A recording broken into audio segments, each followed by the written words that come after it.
ശബരിമല സ്വർണ്ണക്കൊള്ളയിൽ സംസ്ഥാനത്തിനകത്തും പുറത്തും വ്യാപക റെയ്ഡുമായി enforcement directorate. തന്ത്രി കണ്ഠരര് രാജീവരൊഴികെ സ്വർണ്ണക്കൊള്ള കേസിലെ പ്രതികളുടെ വീടുകളും ഇവരുമായി ബന്ധപ്പെട്ട സ്ഥാപനങ്ങളും ഉൾപ്പെടെ 21 ഇടങ്ങളിലാണ് ഒരേ സമയം പരിശോധന. തിരുവിതാംകൂർ ദേവസ്വം ബോർഡ് ആസ്ഥാനത്തും പരിശോധന തുടരുകയാണ്. രാവിലെ 6 മണിയോടെ തുടങ്ങിയ റെയ്ഡ് 7 മണിക്കൂർ പിന്നിട്ടു.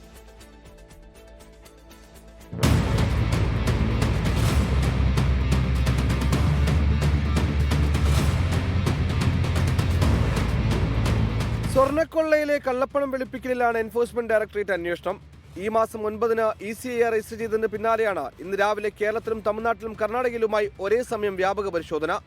മുഖ്യപ്രതി ഉണ്ണികൃഷ്ണൻ പോറ്റിയുടെ തിരുവനന്തപുരത്തെയും ബംഗളൂരുവിലെയും വസതികളിലും പത്മകുമാറിന്റെ ആറന്മുളയിലെ വസതിയിലും മുരാരി ബാബുവിന്റെ ചങ്ങനാശ്ശേരിയിലെ വസതിയിലും ഒരേ സമയമായിരുന്നു പരിശോധന. സ്വർണ്ണ വ്യാപാരി ഗോവർദ്ധന്റെ ബെല്ലാരിലെ വീട്ടിലും റൊദ്ധം ജ്വല്ലറിയിലും പരിശോധന നടന്നു. ചെന്നൈയിലെ സ്മാർട്ട് ക്രിയേഷൻസിലും CEO പങ്കജ് ഭണ്ഡാരിയുടെ വീട്ടിലും ED ഉദ്യോഗസ്ഥരെത്തി. തിരുവനന്തപുരം വെഞ്ഞാറമൂടിന് സമീപമുള്ള ഉണ്ണികൃഷ്ണൻ പോറ്റിയുടെ സഹോദരിയുടെ വീട്ടിലും പരിശോധന നടന്നു. ഇവിടെ നിന്നും ഉണ്ണികൃഷ്ണൻ പോറ്റിയുടെ മാതാവിനെ കൂട്ടിയാണ് കാരേറ്റിലെ വസതിയിൽ ED ഉദ്യോഗസ്ഥരെത്തിയത്. ഇതിനിടെ തിരുവിതാംകൂർ ദേവസ്വം ബോർഡ് ആസ്ഥാനത്തെത്തിയ ED ഉദ്യോഗസ്ഥർക്ക് ഉദ്യോഗസ്ഥരെത്തും വരെ 1 മണിക്കൂറിലേറെ കാത്തിരിക്കേണ്ടി വന്നു. കുറ്റകൃത്യത്തിലൂടെ സമ്പാദിച്ച പണം കണ്ടെത്തുക, പണം ആർക്കൊക്കെ ലഭിച്ചെന്ന് കണ്ടെത്തുക, നിർണായകമായ രേഖകളും ഡിജിറ്റൽ തെളിവുകളും പിടിച്ചെടുക്കുക, കള്ളപ്പണം വെളുപ്പിക്കലിന്റെ വ്യാപ്തി എത്രത്തോളമുണ്ടെന്ന് കണ്ടെത്തുക എന്നിവയാണ് പരിശോധനയുടെ ലക്ഷ്യമെന്ന് ED വ്യക്തമാക്കി.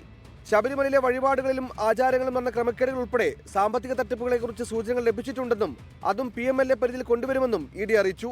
വിവിധ ബ്യൂറോകൾക്കൊപ്പം 24 തിരുവനന്തപുരം.